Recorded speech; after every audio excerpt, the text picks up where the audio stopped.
하나님께서 일주일 내내 기도 가운데 오늘 이 강단의 말씀을 통해서 이 순종의 기름 부으심에 대해서 말씀을 전해야 된다는 그 강한 이 도전과 뜻을 주님께서 허락해 주셨습니다.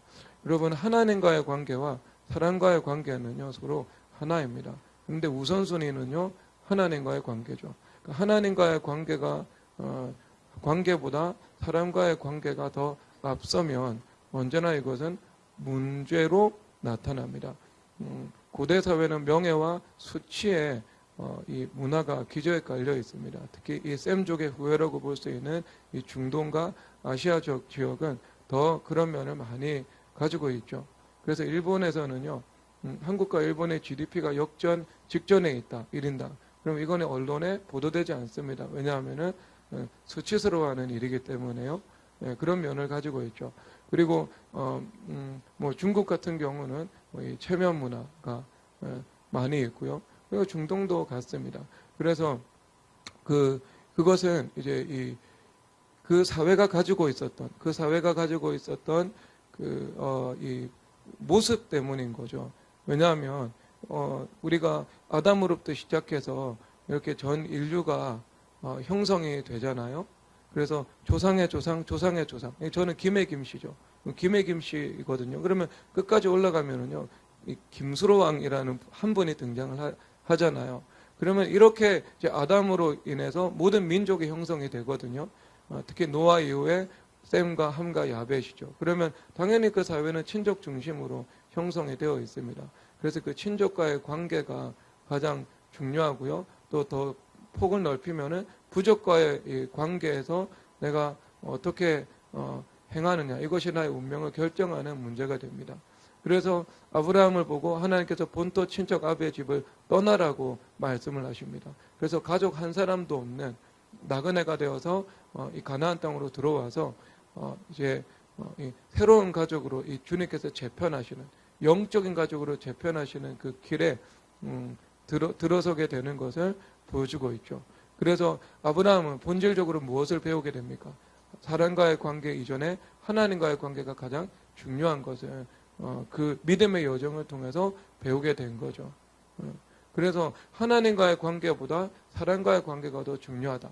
이 사람은 명예심과 수치심이라는 것에 강하게 사로잡히게 되어 있습니다. 그러면 이 사람이 이 명예와 수치심의 근거에서 행동을 하게 되는 거죠. 하나님과의 관계에 입각해서 행동하는 것이 아니고요. 사람과의 관계에 근거해서 그것이 나를 이끌어 나가게 됩니다. 그러면 어떤 문제가 닥쳐오냐면요. 이것이 나의 명예심에 수치를 주지 않는다면 나는 얼마든지 죄를 범할 수 있는 겁니다. 그러니까 하나님과의 관계가 더 중요하면 명예와 수치하고는 상관이 없습니다. 그러니까 내가 하나님 앞에서 올바른 결정을 할 때 이것이 수치를 당한다 할지라도 그것을 할 수 있는 것. 이것이 하나님과의 관계가 더 중요한 사람들이 행할 수 있는 것이죠. 그런 경우들이 성경에도 많고 교회사적으로도 많았습니다. 대표적으로 로마 이 초대 교회 때 역사의 기록에 의하면 실질적으로 그들이 화형을 당하고 사자밥이 되어서 순교를 당했죠. 근데 기꺼이 순교를 선택할 수 있었던 것, 수치스러운 일을 당하는 거죠. 그가 만약에 원로원 의원이나 아니면 군단 사령관급의 지휘관의 자리를 가지고 있다면 그가 기독교 신앙을 가지고 있다는 이유로 본인의 재산을 빼앗기고 그리고 본인의 이 직무를 박탈당하게 되는 일이 실제로 일어났습니다. 실제로 역사에 일어났습니다. 그런데 그것을 내가 당할 수 있는 것은요, 내가 하나님과의 관계가 사람과의 관계보다 더 중요하기 때문인 거죠. 그런데 이것이 이 우선순위가 뒤집어지면은요, 사람과의 관계가 더 중요해집니다. 그래서 나에게 명예심을 줄 수 있는 것, 이것을 행하는 것이고요. 내가 수치를 겪는다면 그것을 행하지 않게 되는 것이고요. 이런 문제들이 나타나기 시작하는 거죠. 자, 그런 이제 이것은 이 정도로 하고 넘어가도록 하겠습니다. 그러니까 우선순위의 문제에 있어서는요, 하나님과의 관계에서 사람과의 관계가 형성되어야 한다. 그런데 결국 하나님과의 관계와 사람과의 관계는 서로 하나가 되는 것을 말씀을 하고 있는 겁니다. 그리고 가장 이 근본적인 이 것은 하나님의 성품이잖아요. 우리가 하나님의 성품이 우리 가운데 인격화가 되어서 하나님의 그 성품의 다양한 모습들이 우리의 삶 속에서 드러나야 됩니다. 하나님은 주권자 되시죠. 하나님께서 주권자 되신다는 것은 우리가 이 땅에서 소유권을 가지고 책임성 있는 삶을 살아가는 것을 통해서 그 주권자 되신 하나님의 성품이 우리 안에서 드러날 수 있는 거죠. 하나님께서 공의로우신 분이죠. 그래서 우리가 공평한 삶을 살아갈 때 우리는 하나님의 공의로우심을 드러낼 수 있게 되는 거죠. 여러분, 제가 어제 우리 독서 교육하면서 아이들에게 성경적 정의는 공평이지 평등이 아니다. 그러니까 공평을 무시한 평등은 성경적인 정의가 아니다라고 아이들에게 가르쳤죠. 근데 아이들이 그것을 정말 납득할 수 있습니다. 왜냐하면 학교에서 공부를 하는 자녀들이기 때문에 90점을 받았고 그리고 50점을 맞았다, 친구가. 그런데 너의 20점을 뚝 떼어서 70점을 준다. 이것을 정의라고 생각하느냐? 아니죠. 이것은 공의에서 어긋난 거죠. 그래서 공의에서 어긋났기 때문에 이것은 정의가 될 수 없다. 이것을 이렇게 말을 하고 있는, 이렇게 이제 가르친 것이지요. 그렇죠. 그렇게 될 때 이 파급되는 다양하고 다면적인 이 사회 문제들이 있습니다. 뭐 예를 들어서 여러분, 양궁 국가대표 선발할 때요, 화살을 국가대표 선발전에 4,000발을 쏩니다. 4,000발을 쏘아가지고요 1등부터 3등까지 국가대표가 됩니다. 4등 전직 금메달 3개를 따도 4등이면 못 됩니다. 기보배 선수의 할아버지가 와도 내 국가대표 자리 달라 그래도요 국가대표 못 됩니다. 4,000발 쏘아서 가장 점수가 높은 사람 3사람이 국가대표가 됩니다. 그러니까 누구도 국가대표가 된 사람도 간발의 차익으로 국가대표가 되지 못한 사람도 누구도 그 사실에 대해서 이의를 제기하지 않습니다. 모든 사람들이 공평하다고 느끼죠. 거기에 정의가 있죠. 정의가 있죠. 그렇죠. 그러니까 이 정의의 기초는 공평에서 나오는 겁니다. 공평에서 나오는 것이고, 또 다른 한편으로 하나님께서 노블리스 오블리제를 명령하고 계신 거죠. 그래서 너희들이 밭에서 추수를 할 때 다 추수하지 말라. 한 몫을 남겨두라. 그래서 가난한 사람들이 와서 먹을 수 있게 하라. 포도원에서 포도를 너희들이 수확할 때 다 거두지 마라. 포도원에 남겨두라. 그래서 가난한 사람들이 와서 그 포도를 먹을 수 있도록 하라. 라고 말씀을 하고 있습니다. 그럼에도 불구하고 또 주님께서 도둑질하지 말라. 이것은 도둑질하지 말라는 것은 다른 사람들의 소유를 존중해야 된다. 그럴 때 너의 소유도 존중받을 수 있음을 주님께서 말씀하고 있는 겁니다. 그래서 이런 하나님의 이 법적 공의에 대해서 말씀을 하고 있는 겁니다. 이것은 간략하게 설명할 수 있는 내용들이 아니고요. 굉장히 다층적인 면에서 이거 하나로만 주제를 선택해서 말을 해야 우리가 전반적으로 이해할 수 있는 영역이니까 넘어가도록 하겠습니다. 하나님의 성품이 반영되는 거죠. 그러면 우리 가운데 하나님의 사랑이라는 이 성품이 우리 가운데 들어옵니다. 이 하나님의 성품이 우리 가운데 들어오면은 이것이 우리가 이웃이라는 사람과의 관계에서도 드러날 수 있게 되는 거죠. 드러날 수 있게 되는 거죠. 그래서 사람은요, 하나님께서 하나님의 형상으로 지음을 받았기 때문에 나의 경제적인 이익을 뛰어넘어서 상대방에게 유익을 줄 때 그 유익을 주는 것을 통해서도 기뻐할 수 있는 그런 존재로 이 지음을 받았습니다. 그래서 우리 교회 성도님들은 다 알고 계시죠? 여러분들이 누군가에게 섬김을 받을 때도 기쁘지만 섬길 때 기쁨은 섬김을 받을 때 기쁨보다 더 크지 않습니까? 더 크잖아요. 그래서 이것은 나의 어떤 경제적인 이익과 전혀 상관없는 곳에서 나에게 반대급부가 돌아오지 않는 그 사람을 향해서도 내가 섬길 수 있는 것, 그 일을 통해서 기쁨을 누릴 수 있는 존재로 하나님께서 우리는 지어 놓으셨어요. 그렇게. 그건 인간 본성 가운데 새겨져 있는 것이고, 인간의 죄성이 그것을 막고 있는 것이지만, 우리는 그 죄성을 극복하고 또 기꺼이 우리가 가지고 있는 것들을 다른 사람들과 함께 나눌 수 있는 존재로 하나님께서 지으신 것이지요. 그러니까 이 성경에 이 아주 이 깊고 광대한 이 세계관의 기초에서 나타나는 일들입니다. 자, 그러면 여러분, 하나님의 성품이 우리 가운데 반영되어야 하는데, 하나님께서 가지고 있는 그 성품의 주요한 속성이 뭐냐면요, 하나님은 질서의 하나님이시죠. 그렇죠. 하나님은 질서의 하나님이십니다.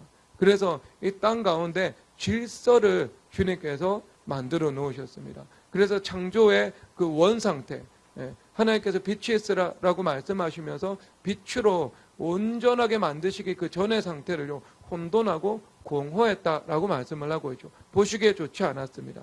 그런데 하나님께서 질서를 만드시고요. 그래서 땅을 만드시고, 그리고 물을 한 곳으로 모이라. 그래서 땅과 바다에 한 경계선을 정하시고, 그 경계선을 넘어서지 못하는 질서를 만드시죠. 그런 질서를 만드시고 나서 주님께서 선포하신 것이 보시기에 좋았더라 말씀하고 있는 것입니다.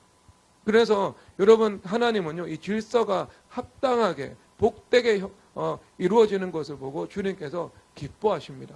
그래서 가정 가운데 아버지와 어머니가 복된 권위로 서 있고, 복된 권위로 서 있고, 아이들을 사랑하고 또 희생할 줄 알고 책임을 다 감당하면서 아이들을 훈육하고, 그리고 그 훈육하는 것에 대해서 자녀들이 순종으로 반응하고, 그것을 하나님께서 보시기에 좋다 말씀하시는 겁니다. 왜? 혼돈에서 질서가 이루어진 상태이기 때문에요. 그런데 그 질서가 다시 혼돈으로 돌아갑니다. 그것을 성경에서 뭐라고 하냐면 영리다 이렇게 말씀을 하고 있죠.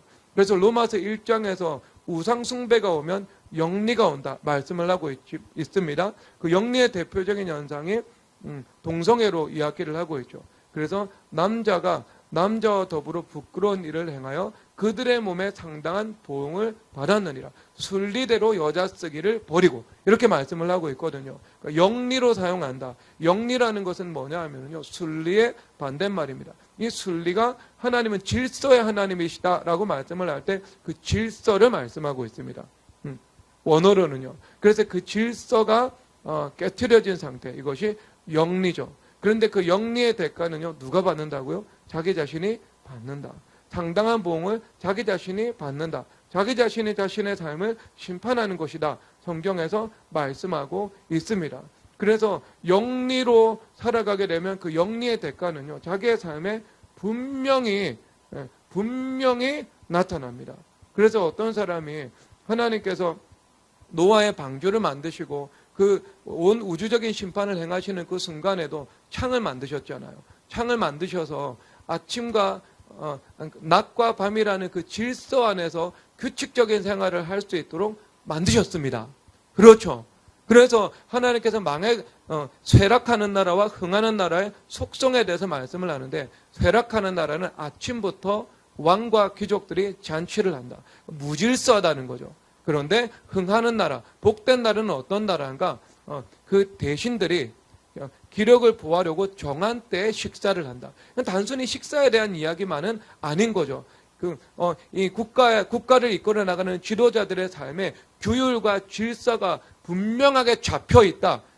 이것을 말씀하고 있는 것입니다. 그렇죠. 여러분, 어떤 용병에게 국가의 방어를 맡기겠습니까? 아침부터 잔치하는 용병에게 국가를 맡기고 싶어요? 아니면 규율과 질서가 있는 군대에게 여러분들의 목숨을 맡기고 싶어요? 여러분, 어떤 나라의 국민이 되어서 살아가고 싶습니까?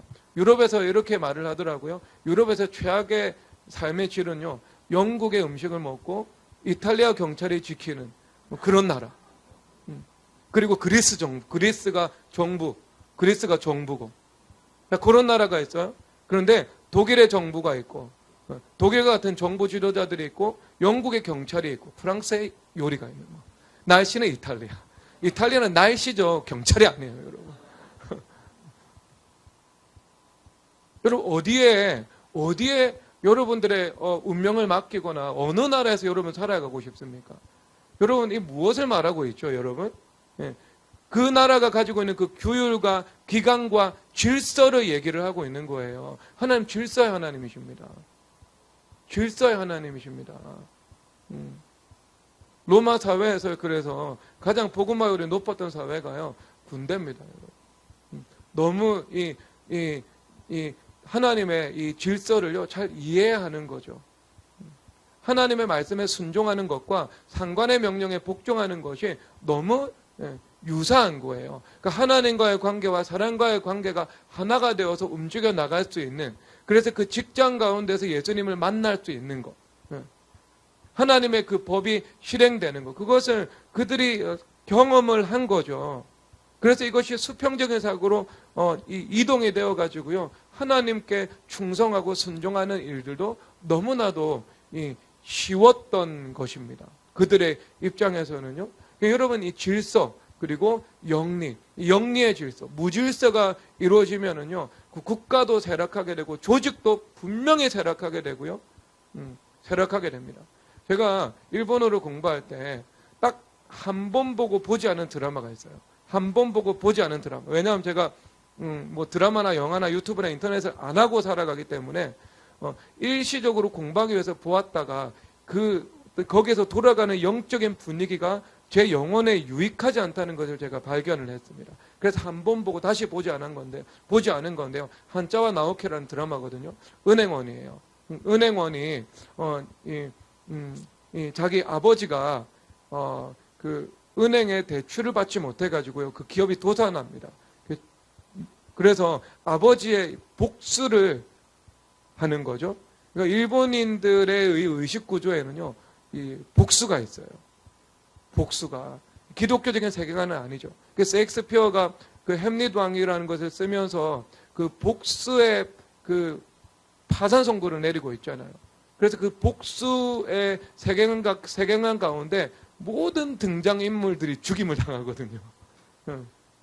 피비린내가 나는 것을 통해서 복수의 결과는 이것이다. 그럼 우리는 복수하면 안 된다. 복수는 하나님께 맡겨야 된다. 이렇게 이야기를 하고 있는 거예요. 그러면 그 세계관이 안 좋죠. 이게 세계관이 반영되어 있고 그러다 보니까. 그런데 거기서 어떤 장면이 나오냐면은요, 그분이 이 중공업 혹은 철강회사입니다. 철강회사. 서일본 제철이라고 기억이 나는데요. 철강회사를 방문을 해요. 그런데 거기서 서류가 어질러져 있고, 그 다음에 그 직원들이 방종하고 있고, 그리고 그 사장은 나태하고, 막 술 취한 느낌도 나고, 그것을 딱 보면서 이 회사는 망해가는 회사다라는 결론을 내리는 겁니다. 여러분, 그게 뭐예요? 무질서라니까요. 영리가 있는 곳에 하나님 축복하실 수가 없습니다. 영리가 있는 가정을 축복하지 못하고요. 영리가 있는 사람도 축복하지 못하고요. 영리가 있는 국가도 주님께서 축복하지 않습니다. 왜? 하나님의 축복은 언제나 선하신 하나님의 성품과 하나가 되는 곳에 주님께서 축복하시기 때문인 것이죠. 축복하시기 때문인 거죠. 여러분, 이거 잘 이해되시죠, 여러분? 자, 그래서 오늘 이 하나님과의 관계에 입각해서 사람과의 관계, 우리가 무엇이 나타나야 되냐면 그 질서가 나타나야 됩니다. 그래서 예수님께서 성자 예수님으로 오셨죠. 그래서 성부 하나님과의 관계 가운데 하나님의 아들이신 예수님도 성부 하나님께 순종하는 삶을 살아가셨습니다. 그래서 이것이 우리가 삶 속에 하나님께서 정해주신 위치와 질서 속에서 순종하는 삶을 살아가야 하는 가장 근본의 이유인 것이죠. 누가 그러하셨기 때문에? 예수님께서 그러하셨기 때문에요. 그러면 반문하겠죠. 하나님 아버지는 완벽한 지도자가 아니냐고. 오류가 없으신 유일한 분이신데 사람은 오류가 있지 않냐고. 사람은 오류가 있죠. 그럼 예수님께서 누구의 자궁을 통해서 오셨어요? 마리아의 자궁을 통해서 오셨잖아요. 근데 마리아는 죄인입니까? 아니면은 오류가 없는 분입니까? 가톨릭에서는 마리아 어머니를 오류가 없다고 봅니다. 그래서 마리아에게 기도를 하고 마리아에게 중보를 요청합니다. 성경의 근거는 없습니다. 마리아는요, 하나님의 아들이 아닙니다. 신이 아니에요. 사람입니다. 그러므로 마리아는요, 죄인입니다. 여러분. 예수님을 믿음으로 의롭다함을 받아 구원을 받은 여러분과 저와 동일한 사람이에요. 우리가 그분의 믿음을 존경할 수 있지만, 다윗의 믿음을 존경하는 것처럼 마리아의 믿음을 존경할 수 있지만 그가 죄가 없고 그가 오류가 없고 그에게 기도를 하는 것은요 우상숭배예요. 그것은요. 자, 근데 여러분 뭐라고 말씀을 하면 예수님께서 순종하여 받으시더라 라고 말씀을 하고 있습니다. 마리아 오류 있었습니다. 왜냐하면은 마리아하고 예수님의 그 동생들이요 예수님 복음 전하고 있는 곳에 찾아옵니다. 그리고 그때 배경은요 예수님께서 예수님 정신이 온전하지 않다. 성경에 있는 그 표현 그대로 나 가지고 오면은요 제 표현 아닙니다. 뭐 미쳤다. 그렇게 이야기를 했다고요. 그렇죠. 그러면 예수님에 대해서도 온전한 이해가 없으셨던 분입니다. 그런데 그 어머니께 예수님, 하나님의 아들이신 예수님께서 죄가 없으신 분께서 죄가 있는 위치와 질서인 어머니에게 심지어 예수님이 어떤 분이신지 다 예수님 십자가의 죽음과 부활 이후에 다 이해하지 못했던 어머니에게 순종하셨다고 말씀하고 계신 겁니다. 여러분 이것이 위치와 질서 안에서 순종하는 삶을 살아가야만 하는 그 이유인 것이지요. 이유인 것이죠.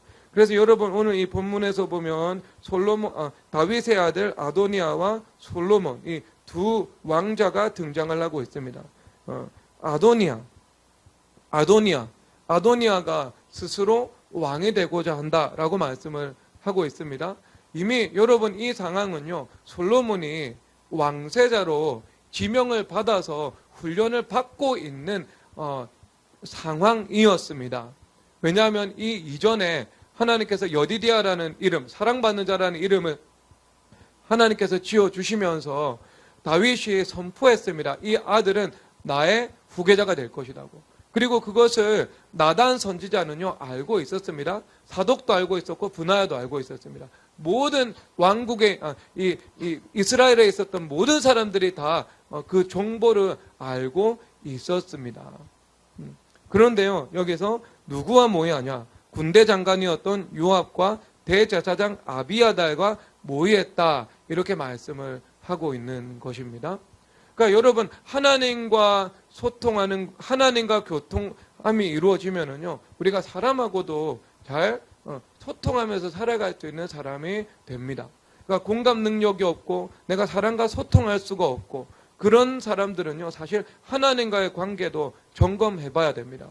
그리고 하나님과의 관계가 열리죠. 하나님을 사랑하죠. 하나님을 사랑하는 그 정서가 우리 가운데 임합니다. 그러면 그 하나님을 사랑하는 정서로 우리가 이웃도 사랑하고 배려하고 그 아픔에 공감하면서 살아갈 수 있는 사람으로 내가 당연히 그 예수님의 성품이 나타나야 하는 것입니다. 그렇죠. 그런데 여러분 여기서 등장을 하는데 아도니아가 소통을 하고 있어요. 그런데 소통을 누구와 했냐 하면은 군대 장관 요압과 대제사장 아비아달과 소통하고 있었던 거예요. 그러니까 여러분 그래서 소통하는 것보다도 중요한 것은요 하나님과 소통을 이루어지는 그 바른 관계를 맺고 있느냐. 그리고 두 번째는요 누구와 소통하느냐입니다. 누구와 소통하느냐예요. 그것이 더 중요하죠. 세상과 소통하면은요 세상의 사람이 되는 거예요. 거룩한 사람들과 소통하면은요 내가 거룩한 사람이 될 수 있는 것입니다. 세상과 단절하고 내가 소통하지 말라는 이야기가 아닙니다. 누구의 말을 듣고 내가 그 영향을 받고 내가 아주 깊은 모의를 하며 깊은 지혜로 살아가느냐 하는 문제를 말씀하고 있는 거죠. 그런데 여기서 요압과 아비아달이 참 안타까운 인물 중에 하나죠. 왜냐하면 군대 장관 요압은 다윗이 고난당할 때 그 모든 고난과 함께했던 분입니다. 그런데 요압이 가지고 있었던 가장 큰 오류는 뭐냐면은요, 자기 마음대로 하는 것이었습니다. 그래서 최소 3번 다윗에게 거역을 합니다. 첫 번째 거역은 뭐냐면은요, 사울의 군대 장관이었던 아브넬과 다윗 왕이 서로 평화 조약을 맺죠. 그래서 사울의 죽음 이후에 사울의 이 왕국 이제 이미 죽었으니까 사울의 왕국을 평화적으로 전쟁 없이 다윗에게 돌리겠다. 왜? 하나님의 언약이 다윗에게 있으니까. 그러면서 다윗이 받아들였습니다.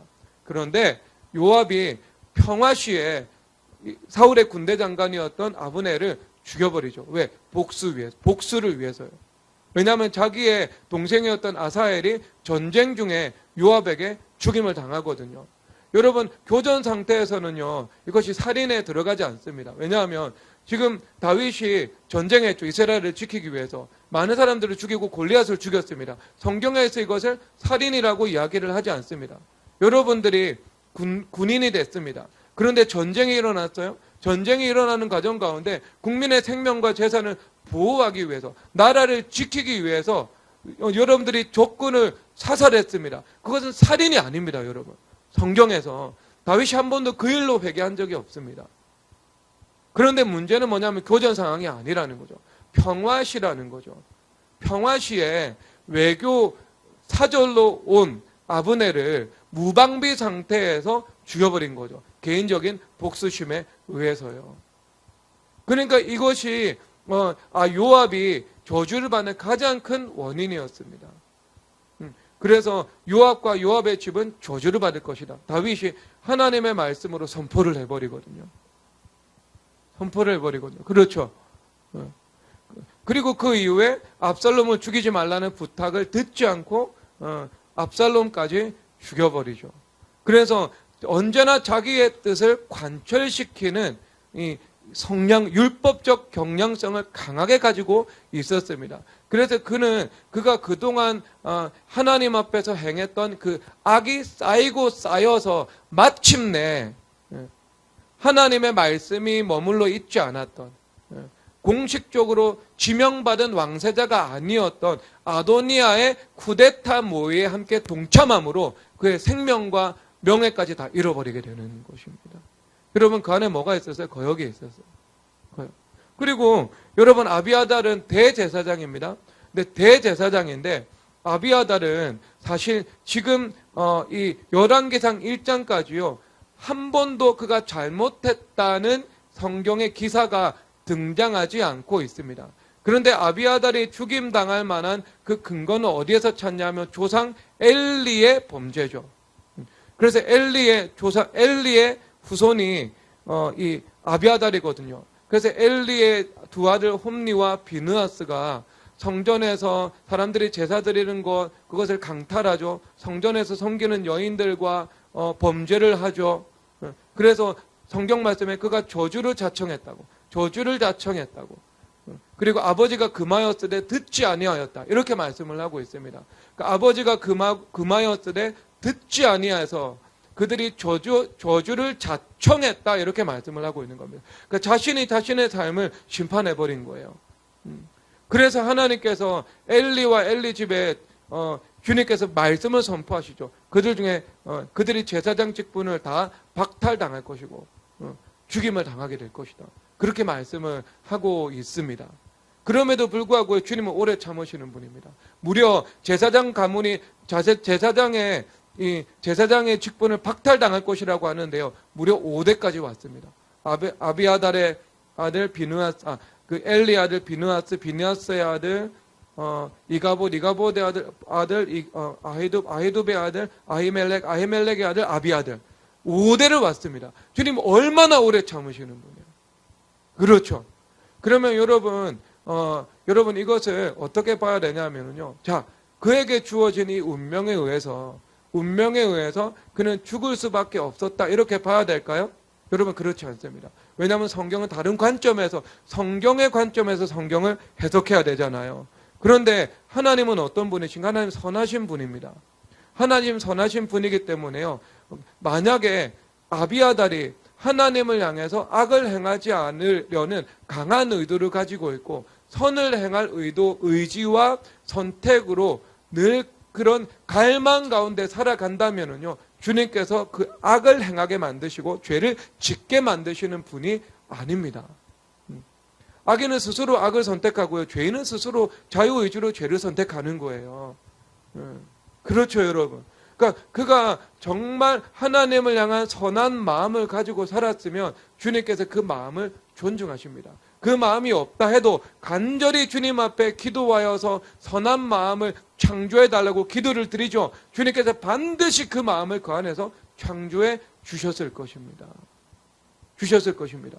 그리고 또 다른 관점에서는요, 뭐가 있냐면요, 성전에는요, 그런 이 역전과 반전의 소리가 성경에 가득해요.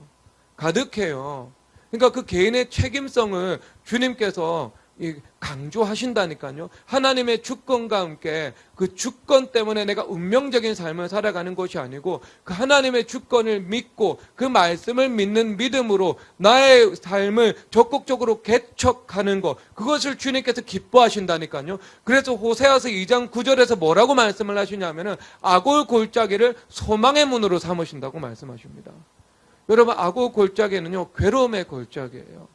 왜냐하면 이 아간, 이게 괴로움이라는 이름을 가지고 있는 그 아간이 이스라엘 그 하나님 앞에 범죄함으로 이스라엘 백성 전체를 괴롭혔거든요. 그래서 그가 이 심판을 당합니다. 징계를 당해서 그가 죽임을 당하죠. 그 죽임을 당한 곳이 아고 골짜기다.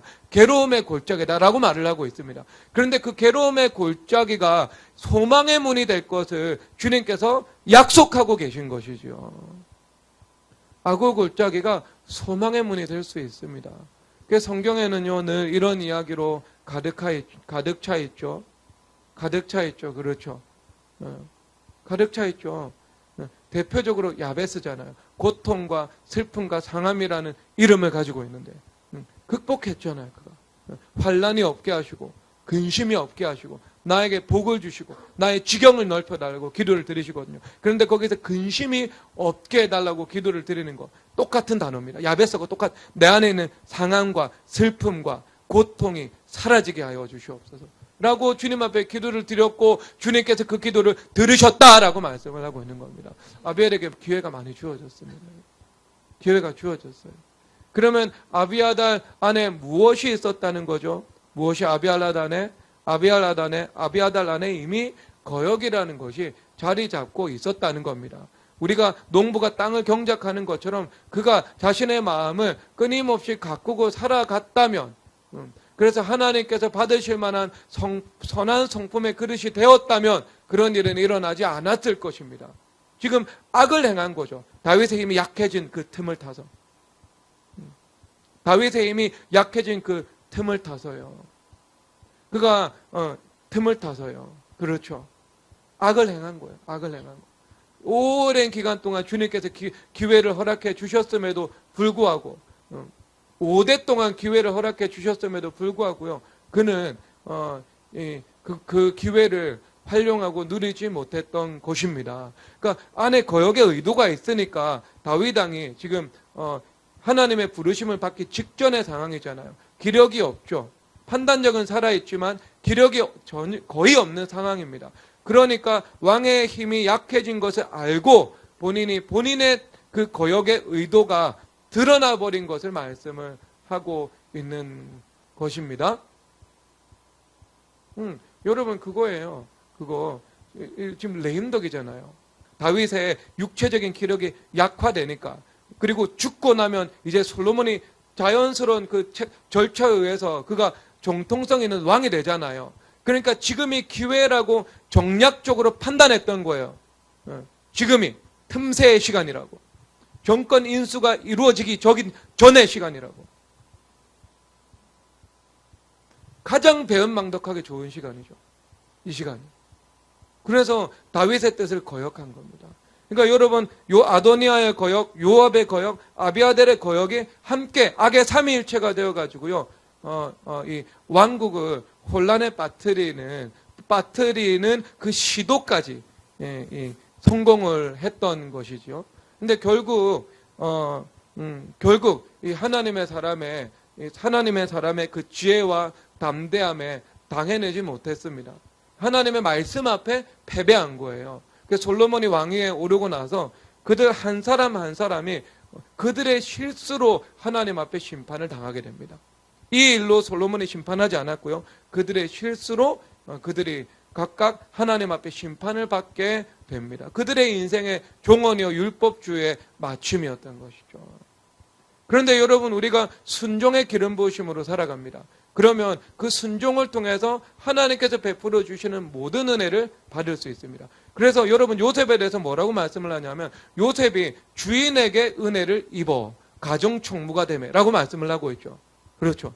그럼 요셉이 노예로 팔려갔습니다. 주인이었던 보디발의 은혜를 입은 거죠. 그러면 요셉이 눈가림만 하고 하나님과의 관계가 아니라 사람과의 관계만 생각하고 그 주인 앞에서만 순종하고 충성하고 주인이 보지 않는 곳에서나 아니면 내면의 깊은 세계 속에서 순종하지 않고 충성하지 않았다면 은혜를 입을 수 있겠습니까? 은혜를 입을 수가 없습니다. 왜냐하면 하나님께서 심령과 폐부를 살피시는 분이시기 때문에요. 그런 외식의 행위를 통해서만 은혜를 베푸시지 않으십니다. 사람은 속아도 하나님은 속지 않으십니다. 그렇죠? 그래서 에베소서에서 골로새서에서 말씀을 하기를 종들을 향해서 주인에게 너희들이 순종하되 예수님을 섬기는 것처럼 하라고, 눈가림만 하고 사람을 기쁘게 하는 자처럼 하지 말라고 이렇게 말씀을 하고 있는 겁니다. 예수님 앞에서 예수님께 하는 것처럼 그렇게 너희들이 살아가라 이렇게 말씀을 하고 있죠. 그럴 때 무엇이 이루어지냐? 기업의 상을 주님께로부터 받을 것이다. 그 상은 누가 책임져 주신다는 거예요? 예수님께서 책임져 주신다는 겁니다.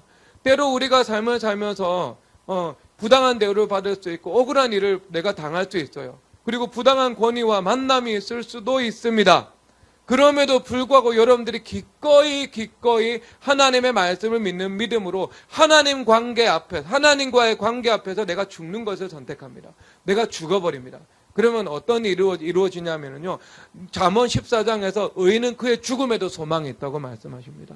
의인은요, 죽음에도 소망이 있는 거예요. 부활이 있는 죽음이라고요. 네. 그래서 심지어는 그 부당한 권위 앞에서 십자가와 연합해서 여러분들이 죽을 수 있다면 하나님께서 그 기업의 상을 주시고 그 소망을 주님께서 책임져 주시는 것을 말씀하고 있는 겁니다. 그래서 실제 그가 부당한 대우 받았죠. 보디발의 아내의 모함을 받아서 그가 성적 범죄자의 누명을 쓰고 감옥에 들어가게 됩니다. 그런데 감옥에 들어가도요, 그 주인 보디발의 은혜는 지속됩니다. 저는 그 보디발이 아내를 믿지 않았고 요셉을 믿었다고 생각합니다. 그렇게, 왜냐? 죽이지 않고 감옥에 보냈습니다. 첫 번째 단서. 그리고 두 번째 단서는요. 왕의 술 맡은 간원장과 떡 맡은 간원장이라는 이 왕의 최측근 대신들이 감옥에 들어오죠. 진위대장의 감옥에 들어오죠. 그럴 때 그들은 이 정치적인 재개 가능성이 있죠. 그러니까 그들과 관계를 잘 유지해야 진위대장 보디발도 유익할 수도 있잖아요. 그렇죠. 그래서 누구에게 맡겨요? 믿을 만한 요셉에게 그들을 섬기라고 맡기는 거죠. 요셉을 믿고 있었습니다. 요셉은 참 억울한 일이에요. 주인도 자기를 믿고 자기도 결백하고 그런데 누명을 써서 감옥에 와 있습니다. 요셉이 복수했을까요? 나중에 애굽의 총리가 돼서 복수했을까요? 복수하지 않았습니다. 왜? 형들에게 복수하지 않았거든요. 하나님께서 당신들의 악을 선으로 바꾸사 나로 만민을 구원하게 하셨다고 말씀하고 계시잖아요. 그런 신앙 고백이 있었던 사람이 그가 이런 보디발과 보디발의 아내에게 직접 복수 행했을까요? 하지 않았습니다, 여러분. 만약에 했다면 그것이 하나님 앞에 또 다른 태생적인 오류가 되어서 자기의 삶에 다른 문제를 야기시켰을 겁니다. 그렇게 하지 않으셨습니다? 하지 않으셨어요? 자, 그러면 여러분 또 뭐라고 말을 하냐면요. 하나님께서 바로 왕 앞에서 요셉에게 은혜를 주심에 말씀을 하고 있거든요. 여러분 이것은 하나님과의 관계가 잘 형성이 되면 하나님께서 사람과의 관계에 복을 베풀어 주신다는 것을 말씀해 주고 있는 거죠. 그러니까 사람과의 관계도 주님께서 좌우하실 수 있고 주님께서 통치하실 수 있고 주님께서 주장하신다는 것입니다. 그래서 지금 내가 사람과의 관계 가운데 부당한 권위가 있고 악이 있고 억울함이 있다 할지라도 내가 십자가 연합해서 죽으면 그 죽음에는 소망이 있고 죽음에는 기업의 상이 있어서 하나님께서 갚아주신다는 것을 말씀하고 있는 거예요. 그래서 요셉에게 갚아주셨잖아요. 요셉에게 보디발의 감옥에서 내가 보디발의 감옥에 가는 누명을 썼는데 자신의 순종과 충성을 그 집에 바쳤는데 그 대우는 감옥이었어요. 그렇죠.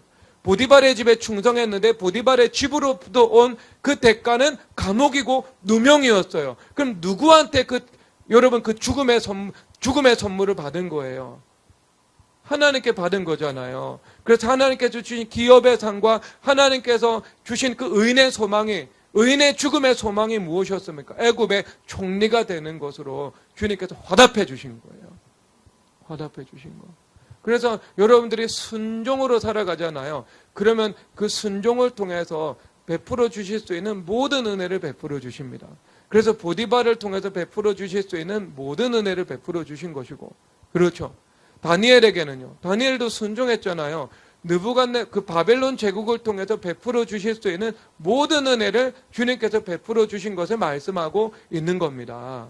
그래서 그 은혜는요, 삶의 영역 가운데 임하게 되는 거잖아요. 백부장이 나도 지금 내 윗사람이 있고 내 아랫사람이 있는데 나보고 누군가 지시하면 내가 그 지시에 순종하고, 내가 내 아랫사람이 있는데 가라 하면 가고 오라 하면 옵니다. 그래서 예수님 말씀만 하시면 내 하인이 낫겠습니다 라고 말씀을 하고 있는 겁니다.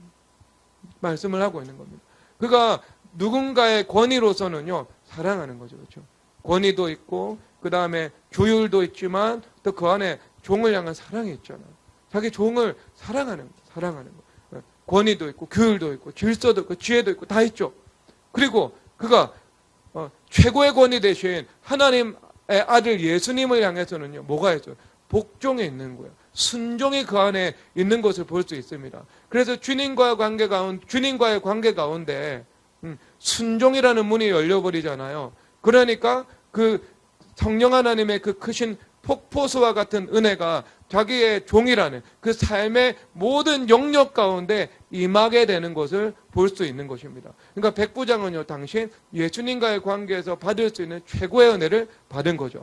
그러면 그 종의 입장에서 그 종이 여러분 그 종이 백부장에게 순종하고 충성하는 삶을 살아갔겠죠.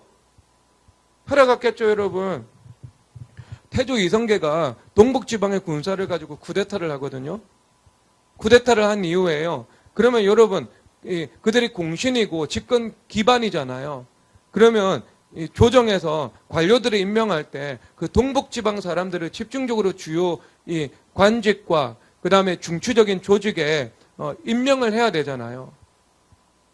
그런데 이성계가요, 동북지방 사람 안 씁니다. 조선에는요, 철저히 삼남지방에서 인재를 등용합니다. 그래서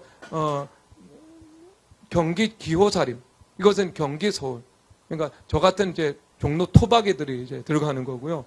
그 다음에 호남사림의 대표적인 사람은 송강정철 이런 사람들이거든요. 그리고 영남사림의 대표적인 사람은 서해 유성룡 이런 사람들입니다. 그러니까 이 삼남지방에서 거의 대부분의 인재를 등용하고요. 그리고 서북과 동북지방에서는요, 아무리 탁월한 인재가 나와도 그를 정육품 이상 고위 간직에 임명하지 않습니다. 역사적인 기록에 그렇게 나와 있어요. 기록에. 왜냐하면요, 이성계가 무엇을 기반으로 쿠데타를 일으켰죠? 동북지방의 무력을 기반으로 쿠데타를 일으킨 거예요. 역성혁명을 일으켰잖아요. 그러니까 이성계가 가장 두려운 게 뭐겠어요? 역성혁명이에요. 자기가 역성혁명이기 때문에. 그래서 안 썼어요. 그 기질을 아니까.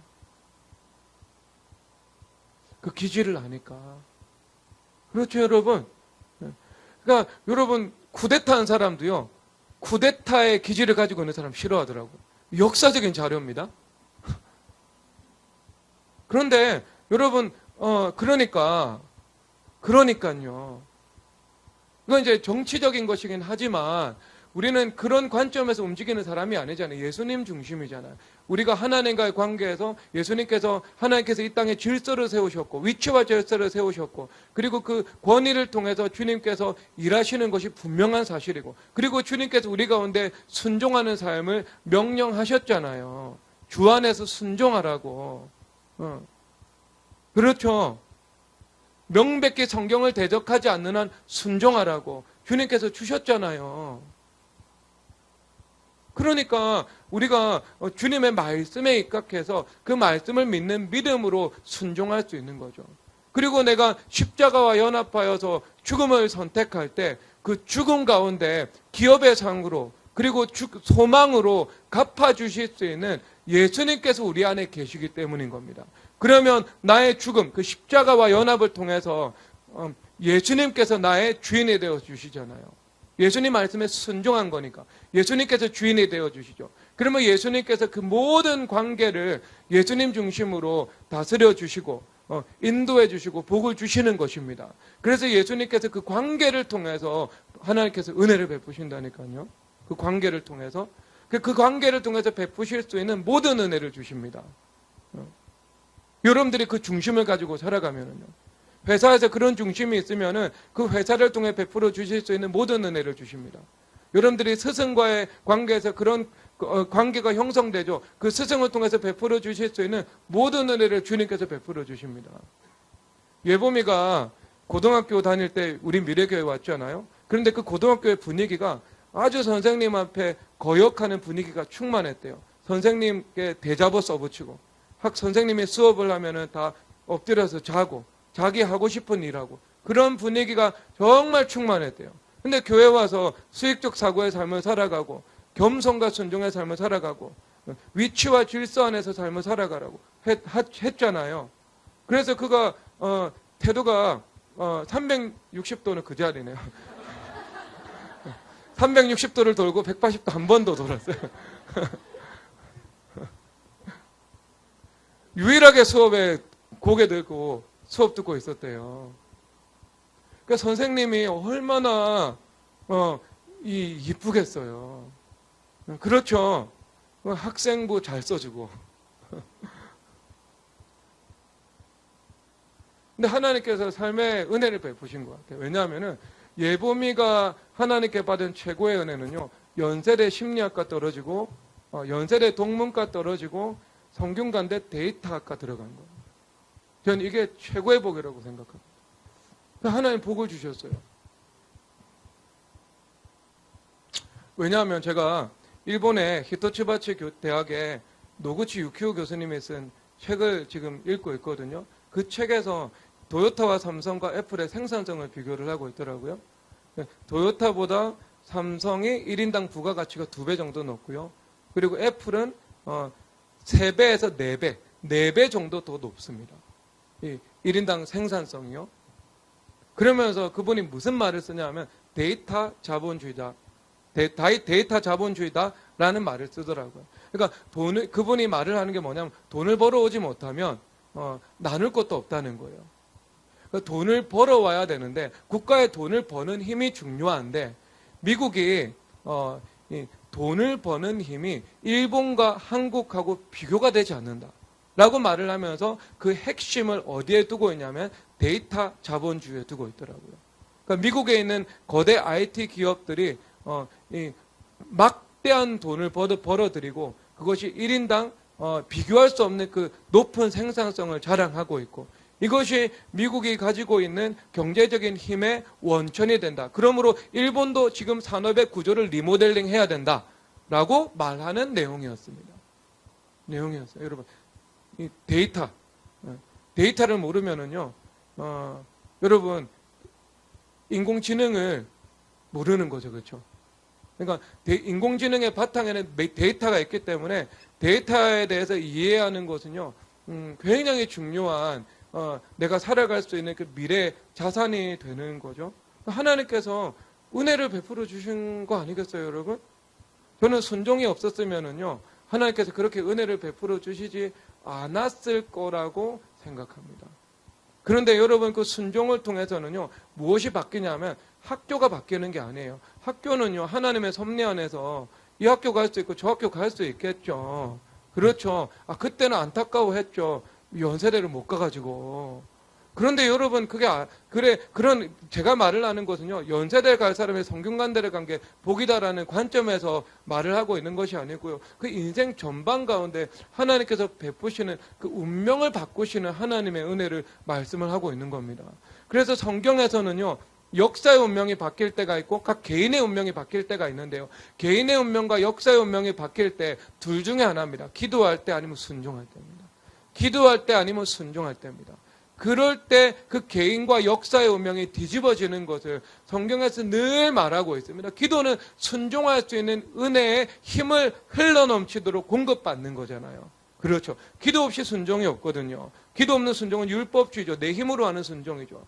내 힘으로 하는 것이 아니라 전능하신 하나님의 능력으로 순종하는 것이 은혜의 순종이잖아요. 그러니까 기도를 해야 하나님의 능력이 임하고 그 능력으로 순종하게 되는 것이니까. 사실상 역사와 개인의 운명은요, 기도와 순종을 통해서 바뀌는 것을 말씀하고 있는 겁니다.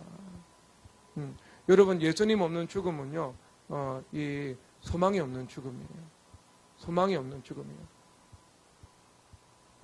어제 아이들 독서 교육하면서 제가 방에 착 들어갔는데 에포닌 논쟁을 하고 있더라고요. 에포닌이 어떤 사람인 줄 아시죠? 레미제라블의 마리우스를 좋아하는 거지와 같은 여자아이입니다. 아버지는 아주 악한 사람이고요.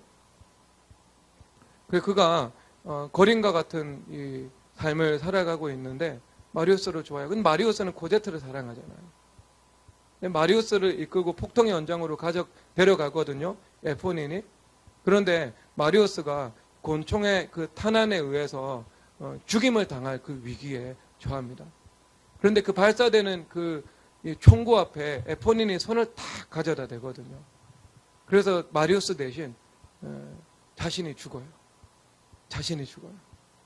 아이들이 반응이 각양각색이더라고요. 하린이는 여러분 감성적입니까? 이성적입니까? 하린이는 감성적이죠. 감성적이니까 굉장한 공감 능력을 가지고 있는데 죄도 취약하죠. 감성은 그 양면성을 가지고 있거든요. 그 감성은 이성은 말씀과 성령에 통제되지 않으면은요, 힘듭니다. 그런데 감성은 이성에 통제 안 됩니다. 안 됩니다, 여러분.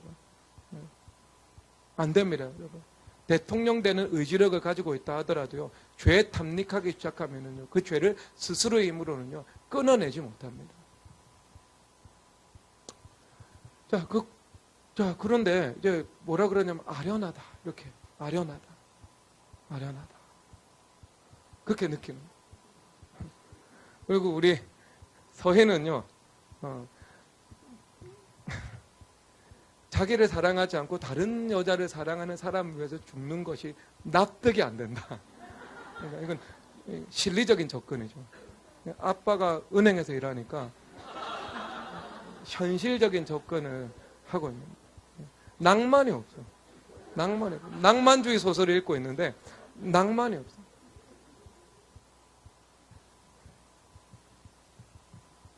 농담이에요. 서해는 눈물이 많은 애예요. 그러니까 제가 농담 삼아 한 이야기니까 고지고대로 믿지 마십시오. 저는요, 그렇게 생각을 했죠. 이것은 상대방의 기쁨을 위해서 나의 기쁨을 희생하는 희생적인 사랑이라고 생각을 했습니다. 하나님의 법에 근거해서. 자기 부인할 수 있는 것. 그런데 제가 한 번 더 생각해 보니까요. 한 번 더 생각해 보니까 뭐가 결이 다르냐. 장발장은 하나님을 향한 사랑이 있었고 하나님을 향한 사랑으로 코제트를 위해서 자기의 모든 것을 내어주거든요. 사랑하거든요.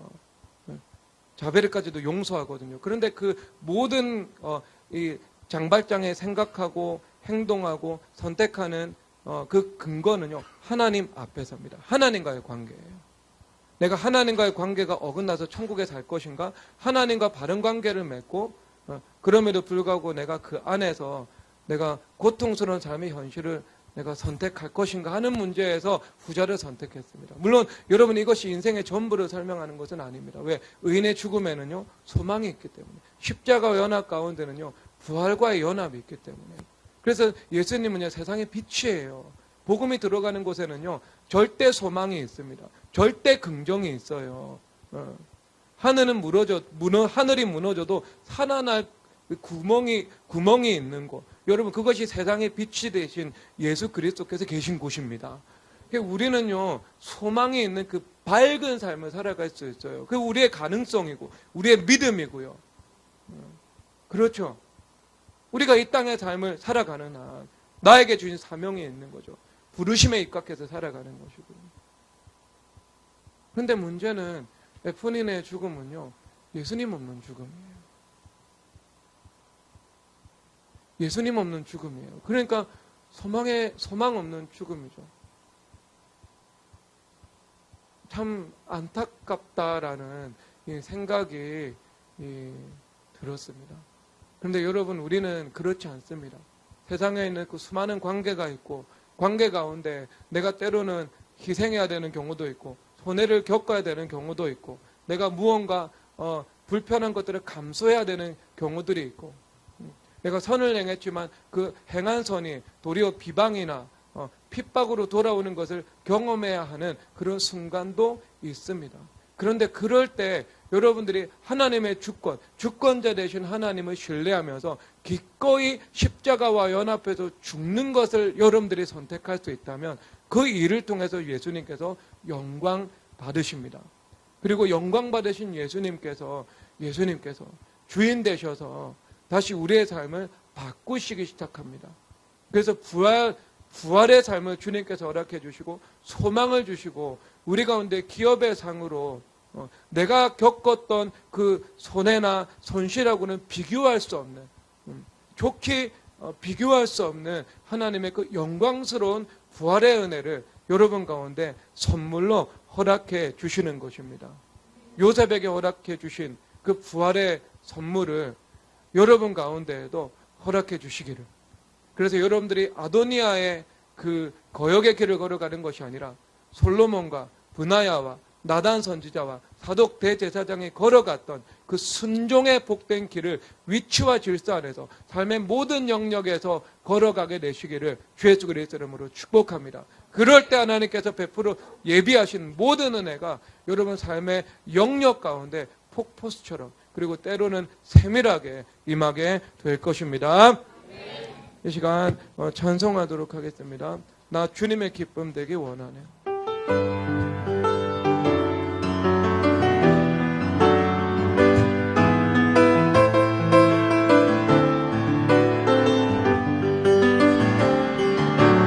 나 주님의 기쁨 되기 원하네. 내 마음을 새롭게 하소서.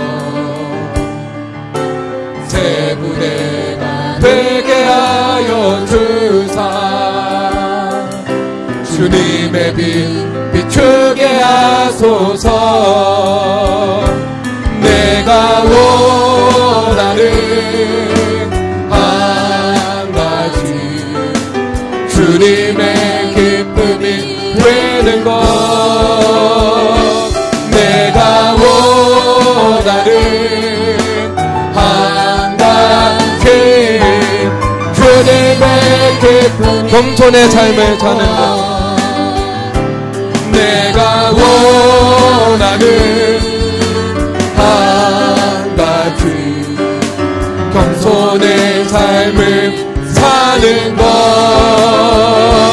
내가 원하는 한 가지 겸손의 삶을 사는 순종의 삶을 사는 것.